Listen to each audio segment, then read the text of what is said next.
do it. So a week would pass, and one of them would call me and be like, hey, gee, what's going on? Did you talk to those people? And I'd say something like, oh, I left a message, or they need to get back to me. It was long. I'd never made a phone call. People I loved, facing really big, awesome, amazing things who needed help. And it was easier or more convenient for me to lie to them than to be honest about what was going on.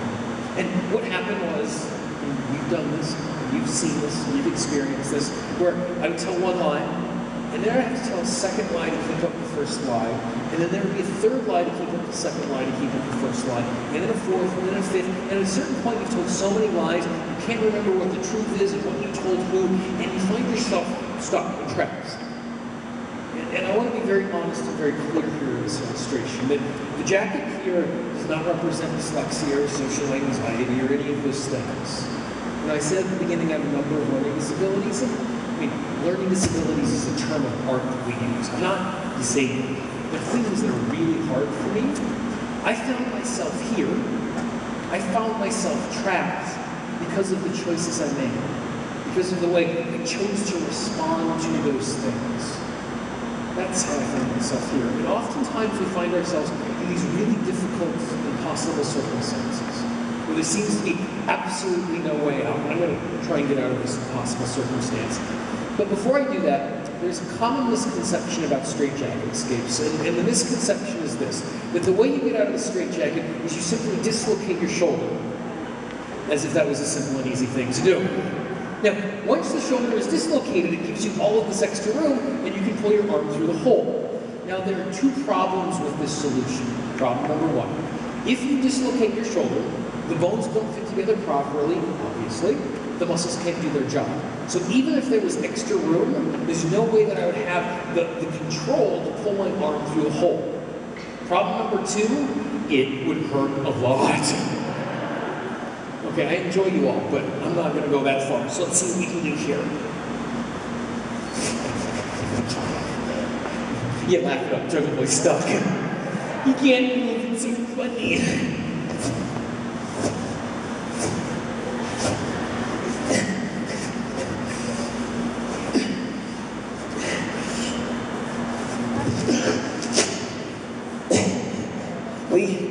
We were in Colorado a couple weekends ago, and I was in that position, and someone in the front row was like, hold it, I want a picture! That apparently is my good side.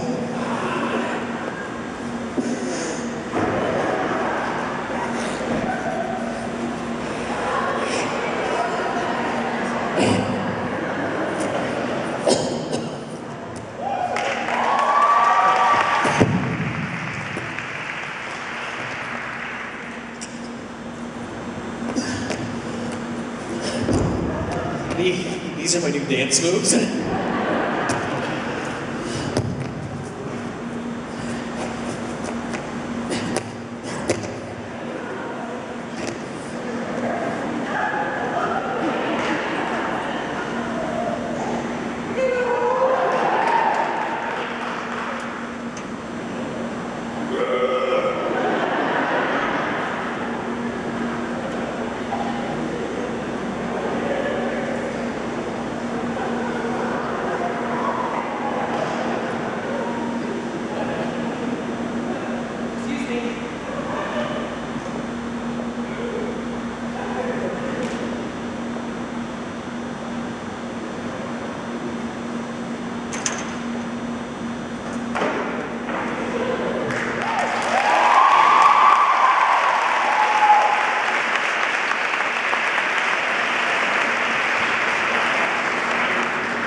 There we go. And plug myself. Not only can you get out of the straitjacket, I can do it and unplug a microphone at the exact same time.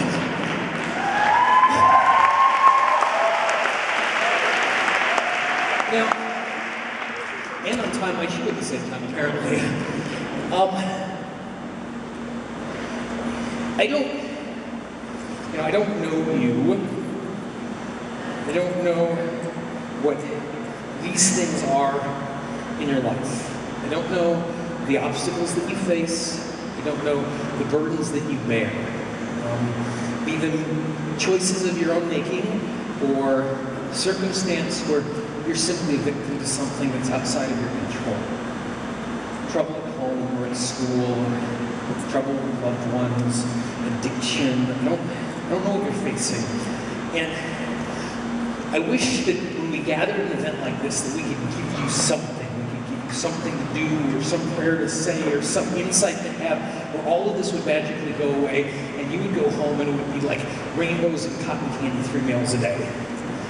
But we can't do anything like that here. But I was given a story. It was actually sent to me by someone I went to high school with. It's a true story. It's not a story about me, but it is a true story that helps me understand that. There's a story of a couple who lived in New York City. They were married. They had one son who was 9 years old. And their son had a number of very special learning needs. And because of his learning needs, he had to go to a special school. And the school was a private school. It was attached to the synagogue the family went to. It was a Jewish family, so it was just like a Catholic school with a Jewish school. And because it was a private school, like all private schools, they had to raise money. They had to do fundraising activity. And so every year in the spring, they did one of those big fundraising dinners where they would charge like $150 for dinner.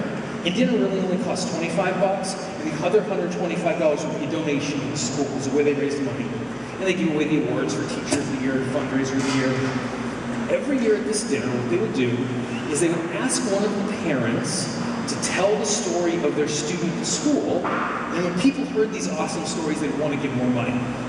So the husband of his family was asked to share, and he wasn't a professional speaker, it wasn't something he was comfortable at all, but he really believed in the school and he wanted to do it.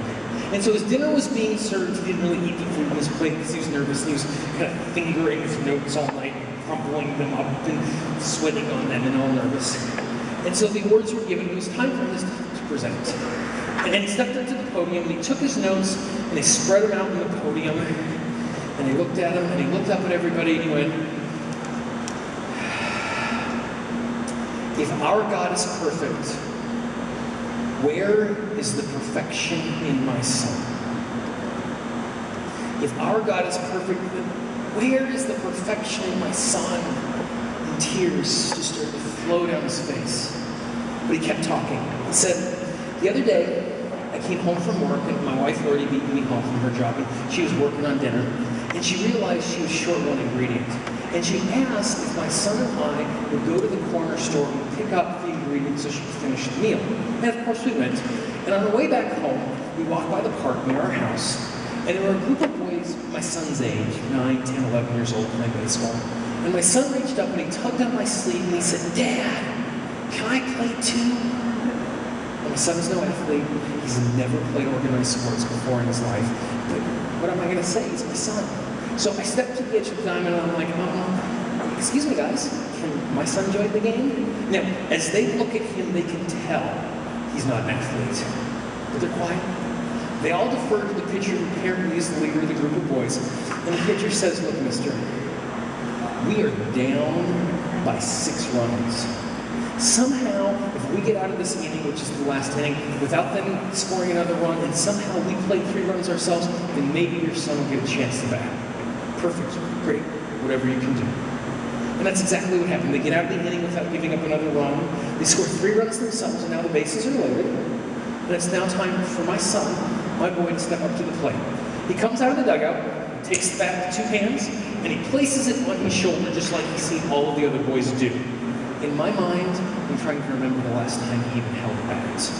Now, as he steps into the batter's box, the pitcher from the other team, instead of getting into his traditional wind-up like I've seen all the boys do, instead what he does is he takes 3 giant steps forward, and he bends over, and he takes the ball, soft, gentle, light, and underhand, he lobs it into my son.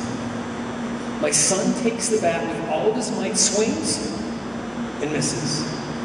The catcher returns the ball to the pitcher, and as he does this, one of my son's teammates steps out of the dugout, comes up to my boy, and he takes his arms and he wraps them around my son.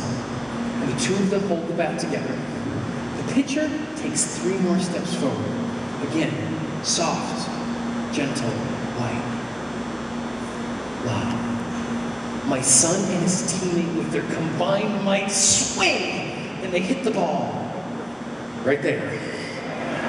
Now, my son isn't exactly sure what he's supposed to do, so all the little boys in the dugout start screaming, run, run, run, and his clumsy little legs start carrying him towards first base.